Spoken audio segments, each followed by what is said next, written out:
sini saya ingin mempresentasikan mendalami puisi. Sebelumnya, perkenalkan nama saya Carolina Tasya Batara.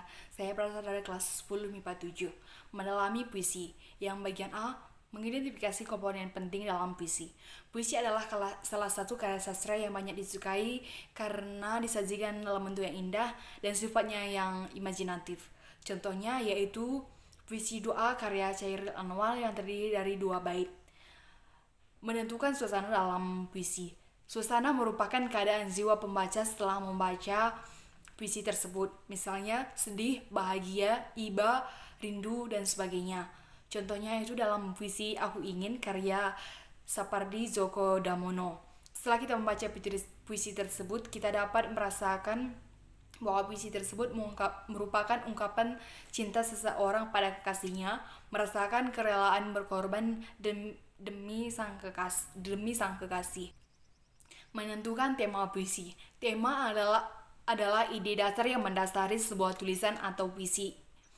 Tema puisi yang menjadi inti dari makna atau pesan yang ingin disampaikan penyair dalam puisinya. Contoh dalam puisi Aku Ingin karya Sapardi Djoko Damono. Puisi tersebut temanya adalah cinta. Menemukan makna puisi. Puisi merupakan teks sastra yang mengandung makna lugas sekaligus kiasan. Untuk memahaminya, kita perlu memperhatikan beberapa hal berikut. Yang pertama, judul. Pahami yang dikemukakan judul. Yang kedua, kata-kata imaji. Bayangkan atau khayalkan kata-kata tersebut agar lebih mudah memahami puisi tersebut. Yang ketiga yaitu makna lambang. Bunga melambangkan gadis, embun melambangkan kesejukan. Contohnya dalam puisi Saja Anak Muda karya W.S. Rendra yang bermakna tentang kondisi anak muda Indonesia yang tidak memahami keadilan karena tidak diajarkan ilmu hukum dan ilmu politik. Bagian B, mendemonstrasikan puisi. Membaca puisi berikut hal-hal penting yang harus dipahami. Yang pertama, rima dan irama. Membaca puisi tidak terlalu cepat dan tidak terlalu lambat. Yang kedua, artikulasi atau kejelasan suara. Saat membaca puisi, suara harus jelas. Yang ketiga, mimik wajah harus disesuaikan dengan isi puisi. Yang keempat, pernapasan, jangan tergesa-gesa. Yang kelima, penampilan. Kepribadian atau sikap harus tetap tenang, tidak gugup dan berwibawa. Yang keenam, vokal. Suara yang dihasilkan harus benar. Yang ketujuh, ekspresi. Ekspresi merupakan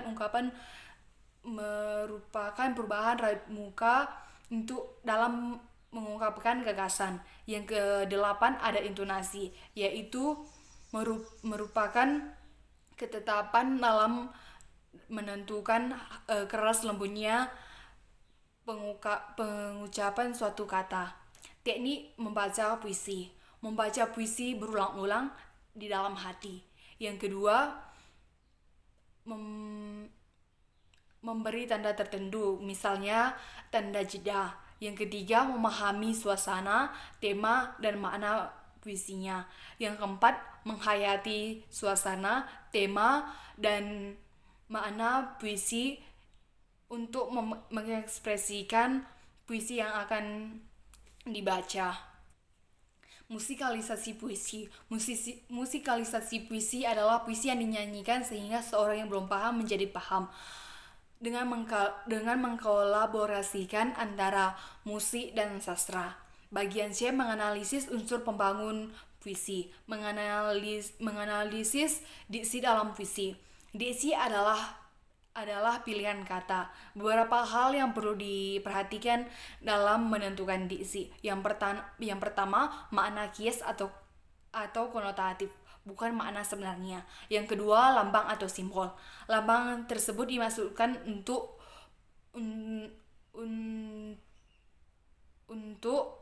mengganti suatu hal atau benda dengan hal atau benda yang lain. Yang kelima adalah persamaan bunyi atau rima. Rima adalah perulangan bunyi yang yang terjadi di awal, tengah, atau akhir bait atau saja. Jenis-jenis rima. Yang pertama yang dilihat secara vertikal. Rima dibagi menjadi 4. Yang pertama, rima sejajar berpola A. Rima kembar berpola AA, BB. Yang ketiga, rima berpola ABBA. Yang keempat, rima bersilang berpola AB. Yang kedua, dilihat secara horizontal, rima dibagi menjadi 2. Yang pertama, aliterasi.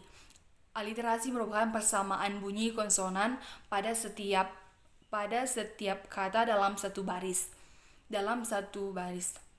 Yang kedua, asonansi, yaitu persamaan vokal pada akhir kata dalam satu baris. Unsur pembangun puisi. Yang pertama, unsur bentuk. A. Diksi atau pilihan kata. Yang kedua, musikalisasi berkaitan dengan rima dan irama.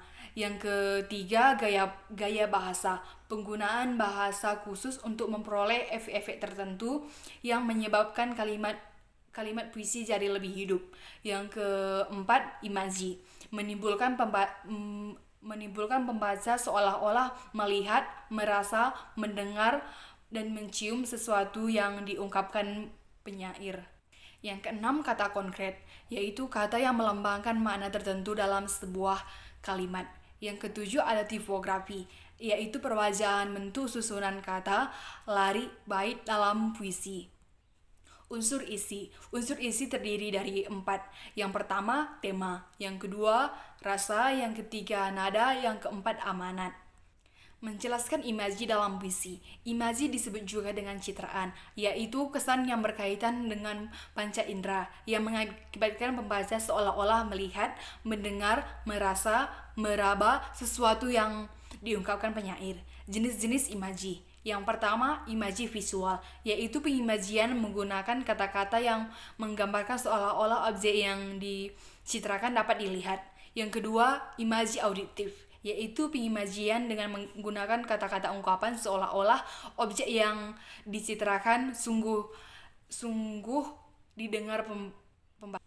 Yang ketiga, yaitu imaji taktil, yaitu pengimajian dengan menggunakan kata-kata yang mampu mempengaruhi perasaan pembaca sehingga ia terpengaruh perasaannya. Mengidentifikasi kata konkret dalam puisi. Kata konkret berarti pilihan kata yang mewakili sebuah makna wujud, makna fisik, dan makna yang sesuai dengan konteks puisi. Tujuannya adalah agar pembaca dapat membayangkan secara jelas peristiwa yang dituliskan penyair. Menjelaskan rima ritme dalam puisi.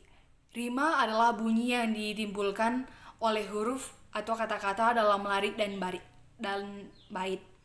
Irama adalah pergantian tinggi rendah, panjang pendek, dan keras lembut ucapan bunyi.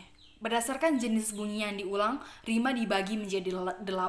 Yang pertama, rima sempurna, yaitu persamaan bunyi pada suku-suku kata terakhir. Yang kedua, rima tidak sempurna, yaitu persamaan bunyi yang pada sebagian suku kata terakhir.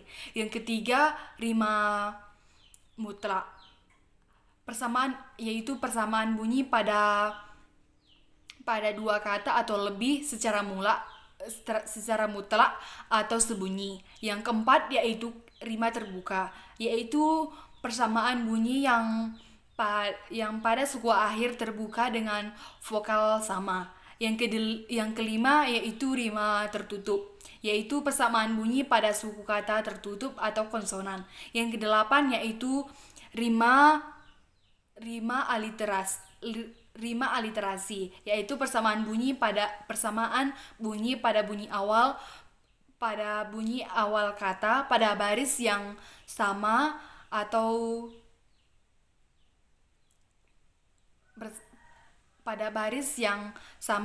baris yang berlainan. Yang ketujuh, yaitu rima asonansi, yaitu persamaan bunyi pada asonan yang tengah kata. Yang kedelapan yaitu rima disonansi, yaitu persamaan bunyi pada huruf mati atau konsonan. Bagian D yaitu menulis puisi. Langkah-langkah menulis puisi, yang pertama yaitu menentukan irama, yang kedua mengumpulkan bahan, yang ketiga yaitu memilih diksi, yang keempat memberi judul, yang kelima mengevaluasi. Jenis-jenis puisi berdasarkan isi yaitu balada, yang kedua elegi, yang ketiga roman, yang keempat ode, yang kelima himne, yang keenam epigram, yang ketujuh yaitu satire. Bagian E yaitu menyusun ulasan dari buku yang dibaca. Beberapa hal yang harus diperhatikan yaitu yang pertama sistematika ulasan, yang kedua objek ulasan, yang ketiga menguasai teori, yang keempat objektif, yang kelima bahasa. Sekian presentasi yang dapat saya sampaikan. Jika ada kata-kata yang salah, saya mohon maaf. Sekian dan terima kasih.